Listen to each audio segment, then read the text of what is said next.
Hello class, my name is Newt and I will be presenting to you all type 2 diabetes and insulin resistance management. So to start off is, what is diabetes? There's two types of diabetes type 1 and diabetes type 2. Diabetes type 1 is an autoimmune metabolic disease where your body's immune system attacks its own insulin producing cells, which is in your pancreas. And with this, it can only be treated by, continuously injecting yourself with insulin all throughout your life. And this is, other than that, it's non-treatable. And this typically occurs during your young adulthood and childhood. The one that we'll be talking about today is it is diabetes type 2. And diabetes type 2 is when your body naturally develops a metabolic disease for insulin sufficiency. And this is naturally throughout your lifestyle, depending on what your diet is and how active you are. It is like the third most common disease in the US according to the CDC. And so it's when your body is not producing enough insulin anymore, and this typically occurs during adulthood. This is preventable, unlike diabetes type 1, and treatment is through insulin injections, a healthier diet, oral medications, and such, as we'll explain more soon. What is insulin resistance? To break it down more, first of all, insulin is a hormone in your pancreas that is essential for regulating your blood sugar.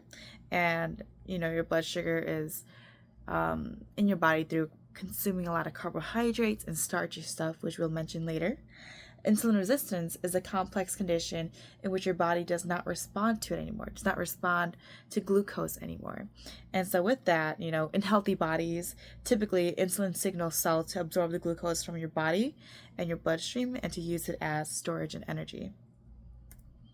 Management can be done through being more active, which reduces the long-term and short-term effects of insulin resistance and diabetes type 2. Understanding your diet, such as low-fat, high-carb meals, will worsen your condition, and taking medications. This is an option to mediate your glucose, but it is not a way to treat insulin resistance. So yes, going back to being active, building muscles and burning calories does burn your glucose as well without relying on insulin. And so with that, it is important to be more active. Going on more with understanding your diet, it is just eating a balanced diet. As I mentioned earlier, no starchy foods, because starchy foods such as whole grains and rice, that is a way to expedite and increase your glucose intake.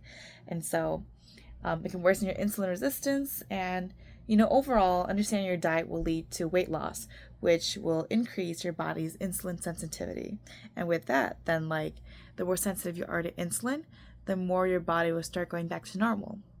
And overall, another thing that we can mention is that all this will help your lifestyle changes. And you need to be cautious about this, because the less stress you are in, the more in tune your body will be, the less stress you have, the more sleep you get, the more healthy you are overall, will help you maintain your overall diabetes and your insulin resistance.